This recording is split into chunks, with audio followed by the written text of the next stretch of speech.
Hello, everybody, and welcome to the very first episode of the Grid Girls Formula and F1 podcast. I am so excited to be here. You know that sound, that TikTok sound that is like, this is an idea that I've had since lunch, and no one's going to stop me, or whatever the rest of the sound goes. Well, that was me about 2 weeks ago watching the Australian Grand Prix, and I realized I just have so many thoughts that I need to get out and that I want to talk about. And in addition to that, I really want to talk about this stuff with some other girls, because sometimes the thoughts that you have, I just want to know what a girl's opinion on it would be. So here I am, killing two birds with one stone. I'm starting a little podcast, which it is actually a thought that I've had for quite some time, to do a podcast, and specifically a Formula One podcast. So here I am. I'm going to be spewing all of my thoughts out on the internet, where people can choose to listen to them if they want. And hopefully maybe you'll learn something new as well. I have several thoughts of what I'm hoping this podcast will become and turn into, and what it'll grow into. I am really passionate about Formula One. I'll go into a little bit more information about myself in a minute and where that love of Formula One comes from. But I love that. I'm also really passionate about women in motorsports, and I want to have a platform where I can bring that to light as much as possible. And in addition to that, I am also very interested in the technical side of Formula One and the innovative side. And I want to kind of bring all of those things together through the course of this podcast. So you can expect lots of race recaps, information about the history of Formula One, deep dives into teams and drivers, and all of the drama that's happened over the years, in addition to technical tidbits here and there, trying to break down some of the more complex ideas in Formula One and in Formula One innovation into things that you and I can understand on a daily, regular basis. So there's a lot that's going to be coming. I guess I should introduce myself a little bit as well. So my name is Zoe. I have been watching Formula One for a very, very long time. Basically, since I came out of the womb. I grew up in a family that loved Formula One, and so I distinctly remember so many weekends in my childhood waking up to the sound of engines coming from the TV, and if not engines from the TV, engines from the garage where my dad would often be working on karts. He tried to get me into the whole karting scene when I was little, but it was very obvious that that was not the space for me. Luckily, I do have a younger brother who did bite on that and does race in go-karts. So even if I wasn't racing, many of my weekends were spent at a racetrack, around karts, around cars. It's definitely been a very big part of my life. I won't lie to you guys, whenever I was younger, the whole Formula One thing I was not super into. I would pay attention every once in a while. Usually I was more interested in playing with American Girl dolls or something like that. But the bug did clearly eventually bite, because I actually went to college to study mechanical engineering. And while I was there, I was part of a Formula SAE team, which essentially, if you don't know, is a really good way for students to get involved in the world of motorsports and dip their toes into what it takes to being on a motor racing team. And we had to design and build a race car from scratch every single year. So I joined my sophomore year of college and participated in that for 3 years. The team that I was on actually had a lot of great successes while I was part of it. We actually came in second overall at our national competition out of over 120 teams, which was pretty exciting. And I learned a lot from that experience as well, one of which being that racing is really, really fun as a hobby, because it was a very stressful environment. And so I did not go into that professionally, but I'm still very much into Formula One and would love to talk about it with literally anybody who will listen. I do have my iPad here with some notes that I'm going to be talking about. I am so new to the whole podcasting thing. Like I said, I kind of just decided now is the time to start.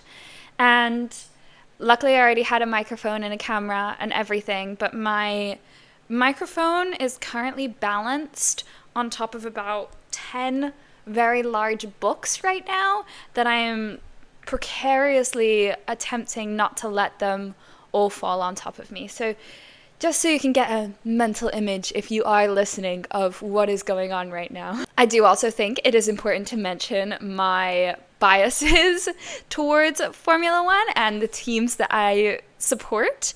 I hope that I can do a good job of talking about some Formula One stuff semi-unbiasedly, but also this is a fun environment and I just want to be myself. So you should know who I support. I wish I wasn't basic, honestly, but I am such a big Ferrari fan. They are, in fact, my favorite team. I really just think that you can't go wrong with the Ferrari. Ferrari goes wrong a lot. Don't get me wrong. I'm not telling them that they're the best team on the grid. I know that they are not the best team on the grid, at least this year. Our year will come, though. I have faith. But yes, Ferrari is my favorite team for sure.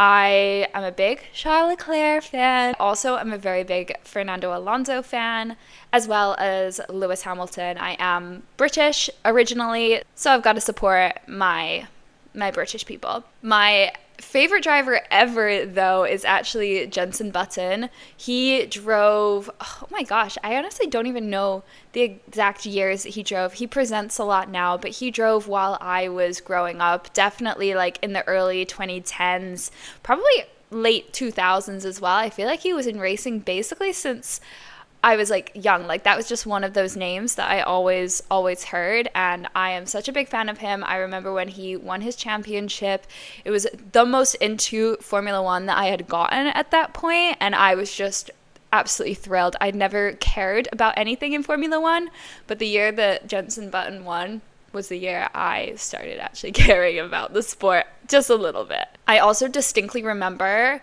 when Jenson Button and Lewis Hamilton were both part of McLaren Mercedes, and it was a completely British team. And my dad made a big deal about it. We were all really excited about it. And I think I went to Silverstone that year to see that race. And I don't remember if it was good, if it was bad, but I do remember just the experience of being there in that setting is just one of the coolest things I've ever done. I love going to races. I have had the opportunity to go to several in my life, and every single time they've just been so much fun. The atmosphere is incredible.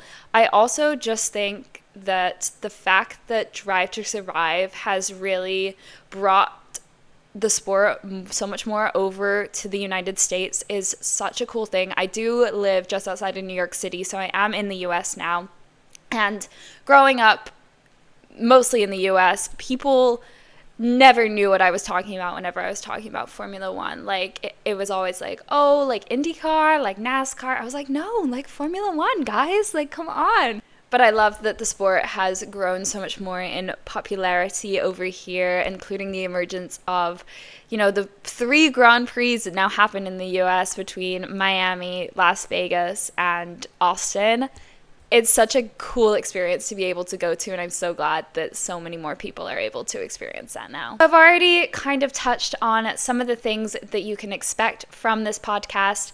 I intend to focus on a lot of race recaps, discussions around Formula One, Formula One's history, but I also really am excited to be getting more into the F1 Academy. I've never really watched this a ton before. I watched it a little bit last season, and this season I'm determined to follow it a lot more and just support the women that are in that division. And then, of course, like I mentioned before, we'll include a lot of technical tidbits. We'll talk all things technical and how it relates to the race itself and how the different teams stack up against each other. I'm hoping that in the future there'll be opportunities to interview people. I would love to interview any of the drivers, obviously, but that's a lofty goal. But I'd also really, really like to hear from some of the women that are really paving the way within motorsports. People who are involved in the F1 Academy, female engineers in the paddock, anybody like that, I just think is such a cool trailblazer and people that I would love to hear their perspective on. So that is a long-term goal of this podcast. I'm going to put it out in the universe right now that is something that I want to do. And then, of course, like I said, I want to do this because I want to yap to somebody about this and I want to hear what everybody else has to say as well. So this is definitely going to be a community-focused podcast. I have already created an Instagram page and I'm hoping that we can kind of start out talking on there and then maybe we can work on finding something that has a little bit more ability for us to chat. Potentially like a Discord or something like that. I definitely have to look into the options, and if anybody has any suggestions, please do let me know. But for right now, I'll start with the Instagram. Whenever I do any of the technical tidbit type stuff, I'll make sure to post little summaries on the Instagram, including any diagrams that I might reference. So if you are listening and you're not watching the video on YouTube, you can go and check out all of the visuals over there. That is going to be at the Grid Girls Formula. This is going to be my very first ever technical tidbit. I'm very excited about sharing this information with you guys. I'm hoping that it'll just help to give you a little bit more insight about what's going on in the minds of the engineers that are working in the paddock and are working on the car. So like I said, I was part of a Formula student team, and my area that I mainly worked on was on the suspension and vehicle dynamics. So when we talk suspension, that basically is in reference to the way that the wheels connect back to the car, and you're really thinking about the operation of the wheels and the relationship between the tires and the ground. So whenever we're in Formula One, in racing, you generally want to maximize the grip that the tires have with the ground, because this allows you to corner a lot quicker and just stay on the track a lot better while going faster. And there is a million different things that I could get into on this, but for today I'm going to be talking about the 3 different kinds of tire angles that are really important for a race engineer to think about. So this generally is something that can be changed even like on a day-to-day basis, and I wouldn't say it is like the end-all be-all of a Formula One race car, but it is an interesting little thing to keep in mind. So the first angle that I'm going to start with is camber. So camber is the angle of the tires with respect to the ground. So when we're talking about the axis of the tire, we have, think about it, a tire on a car, and you want to think about just putting like a ruler right up against that tire, where the bottom of the ruler is at the ground and the top of the ruler is obviously at the top, and you can press down on that. If that ruler is straight up and down, then that would mean that you have 0 camber. When that ruler is tilted inwards, that is called negative camber, and when it's tilted outwards, that would be positive camber. In Formula One, negative camber is a lot more common because as you are cornering, the more that this tire is tilted inward, the bigger the contact patch stays on the ground. The caster angle is a little bit more complicated, I think, to understand. So caster is, think about within a wheel on a vehicle, there is going to be the connections that it has to the chassis. So in a very basic setup, there might be 2 wishbones that are attached to the wheel of the car. So this might line up. So if you're looking directly at a wheel from the side of a car, If you think about the double wishbone, you're going to be thinking about where those 2 points are that the wishbone will connect to the upright. And then you're going to think about drawing a line between those 2 points where the wishbones connect. So hopefully this diagram will help to kind of show what I mean with that. And like I said, if you're listening to this, then feel free to go check out the Instagram where I will include the diagrams on there. So let's say we've drawn a line from the bottom point to the top point and then extended that out. If that line that is extended out at the top, if that is leaning towards the front of the vehicle, that's called negative caster. And if it's leaning towards the rear of the vehicle, then that's positive caster. And that's called the steering axis. So essentially, caster is the angle of the steering axis when you're looking at it from the side of the vehicle. Basically, the greater the caster angle, the more self-aligning torque the steering system has. So this just helps to keep the car's wheels straight after a turn, which is especially important in high speeds. And then the final angle that I'm going to be talking about is called toe. If you're looking at a vehicle from above, or maybe even just like head on, you can kind of see it sometimes. It's essentially the angle of the wheels, like how much they would go in or out away from the vehicle. So if you have toed in, then the front edges of the wheels are going to be pointed slightly inward, which improves straight line stability, but can reduce your cornering response. So if you have toe out, that means that the front edges of the wheels are pointed slightly outward, which can help with your turn in response, but then can make the car feel a little bit more unstable at high speeds. So in Formula 1, teams adjust toe settings to balance their tire wear, stability, and cornering, and it's very dependent on the actual track that they are at. If you guys remember, back in 2020, there was a system that Mercedes used called DAS, or DAS, which was dual axis steering, which basically allowed, at the time, Lewis Hamilton and Valtteri Bottas to adjust the toe angle of the front wheels by pushing or pulling on the steering wheel. So on those straights, they were able to reduce that toe out condition, which, like I said, makes the car a little bit more unstable in those faster speeds. So they're able to reduce that and help to keep tire temperatures down and improve that straight line stability. And then in the corners, they can increase that toe out for a better turn in response. Actually, fun fact, if you remember, this innovation gave Mercedes a pretty big advantage, but it's a really cool design in my opinion. But the FIA did have to ban DAS for 2021. So that is just a very basic rundown for my very first technical tidbit. And that also concludes my very first episode. I hope that this was something that was enjoyable.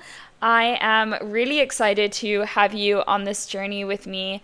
Please don't forget to subscribe and give a review if you're listening on Apple Podcasts or Spotify. Make sure to follow the Instagram for all of the extra content that's going to be coming and some behind the scenes fun as well. I can't wait to dive into the next episode. It'll either be a race recap or a possible just deep dive into another aspect of Formula One. So I'm very excited to go through that with you, and I will see you next time. Thanks for listening.